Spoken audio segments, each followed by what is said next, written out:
Alors justement, on a voulu passer la parole à trois acteurs de la Silver Economy, trois pionniers.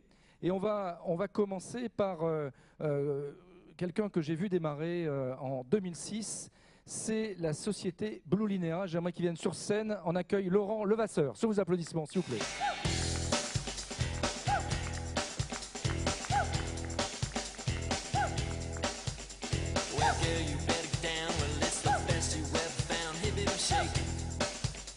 Alors Laurent, bonsoir. Bonsoir, toi, il fait nuit, c'est plutôt bonjour. Ouais. Une seule idée chez Blue Linea, c'est prendre soin de vos parents. C'est simple. Je me souviens en 2006, quand vous avez lancé, vous étiez une start-up. Il y en avait très peu qui croyaient à votre avenir et aujourd'hui, force est de constater que c'est un beau succès. Tu l'expliques comment? Waouh. Bonjour. En fin de compte, moi je ne partage pas nécessairement le point de vue des uns et des autres.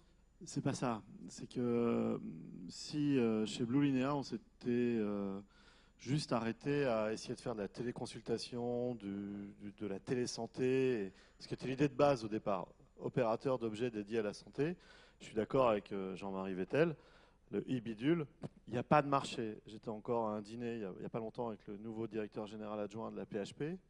Il n'y a pas de marché aujourd'hui. Le chiffre d'affaires de l'accompagnement en e-santé, c'est zéro. C'est que de l'appel à projet. Et puis on l'a vu, à quel point par contre ça peut changer. Il suffit que mes camarades de jeu de chez Doctolib annoncent qu'ils lancent la téléconsultation le 1er janvier. Et là, bah ça y est, c'est aujourd'hui. Et ça, c'est un exemple. Et chez Blue Linea, on a eu la même démarche, c'est-à-dire que pour survivre, on s'est intéressé qu'à une seule chose. On regarde cette slide, celle d'après, qui explique un peu ce que fait Blue Linea. Alors, tu sais, je n'aime pas avoir l'air d'un commerçant sur scène parce que ça ennuie tout le monde. Il y a que des chiffres là. Et tout le monde se met à regarder ses SMS et ses comptes Twitter. Mais là, j'ai eu envie de montrer qu'il n'y a pas de réalité sans une réelle offre. Et oui, aujourd'hui, chez nous, ça s'appelle des offres avec des abonnements. Et on les propose aujourd'hui à plus de 25 000 familles. Et elles ont fini par s'abonner à nos services. Pourquoi? Parce qu'il n'y a pas d'engagement et parce qu'on répond au même standard du retail. C'est-à-dire qu'aujourd'hui, vous allez sur notre site internet jusqu'à 17 h. Ça fait une semaine qu'on le fait. Vous serez livré demain matin avant 13 h, dimanche compris. Ça, ce sont des éléments importants. Alors, 25 000 familles abonnées, c'est à la fois beaucoup et très peu finalement, vu le potentiel. Comment tu expliques cet écart? Je suis d'accord, mes actionnaires disent que franchement je pourrais faire mieux. Mais c'est quasiment rien par rapport aux 2 millions de personnes qui pourraient être nécessairement équipées. Et en même temps, il y a 4 ans, c'était zéro, quoi. Et concrètement, c'est juste, on répond à des besoins par des valeurs d'usage et on s'en fout de la techno qui est employée. Et aujourd'hui, je peux vous assurer que parmi les familles qui s'équipent, il n'y en a pas une qui nous demande si c'est pris en charge par la Sécu. Elles regardent déjà ce que ça peut leur apporter au quotidien, et c'est ça le vrai sujet. Jean-Marie, c'est intéressant ça, parce que finalement, il se passe du service de santé, il se passe des EHPAD, ils contactent directement les familles.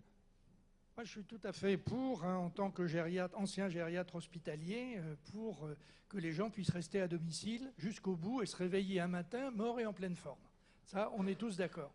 Alors, ce que je voudrais, moi, l'idée que je défends, que ce soit à domicile ou que ce soit en institution, c'est qu'il n'y ait pas une auxiliaire de vie ou une aide-soignante qui puisse intervenir auprès des personnes âgées sans avoir de façon formalisée un plan d'aide lui expliquant ce qu'elle doit faire et surtout ce qu'elle ne doit pas faire. Or ça, aujourd'hui, au niveau national, je suis désolé, ça n'existe pas. Ça n'existe pas. Ça n'existe pas. Alors, est-ce que Blue Linea peut apporter des réponses à ces besoins? La réponse, c'est avant tout la coordination de deux mondes qui, depuis la fin de la Deuxième Guerre mondiale, se sont séparés, se sont éloignés et qui aujourd'hui ne sont jamais autant allés vers l'un vers l'autre, la santé et le social, tout simplement. Et il faut absolument réconcilier ces deux mondes. Et aujourd'hui, c'est cette équipe élargie qui va apporter la réponse au vieillissement. Alors, on va t'entendre un peu toute l'après-midi, parce qu'il y a des thèmes sur lesquels moi j'aimerais te faire pitcher. Alors, une nouvelle, Silver Alliance, qu'est-ce que c'est? C'est un regroupement? C'est quoi? C'est quoi le but? J'en parlerai ce soir. D'accord. Donc tu ménages le suspense. Ouais, j'en parlerai ce soir. Ok. Et ça? Ah, ça c'est important. Oui. Ça c'était hier et c'est demain. c'est la première fois que dans notre pays, on met en place un vrai mouvement, une concertation nationale avec pour sujet le financement et la mise à disposition d'accompagnement, de services et de solutions autour du vieillissement. Et vous savez quoi? Eh bien, c'est une double concertation nationale. Un premier pan avec des gens qui sont présents ici pour certains, des experts du secteur, des personnes qui vont être interrogées dans « vous êtes des offreurs, vous êtes des acteurs, qu'est-ce que vous pouvez apporter ?» Et un deuxième pan qui va être la résonance de 10 millions de citoyens, de 10 millions de personnes qui composent nos familles, 10 millions de nous tous, vous tous ici. Qui vont s'engager comment? C'est un site internet, c'est un mouvement, c'est quoi? C'est juste assez simple. Vous allez sur ce site « Comment mieux prendre soin de nos aînés ».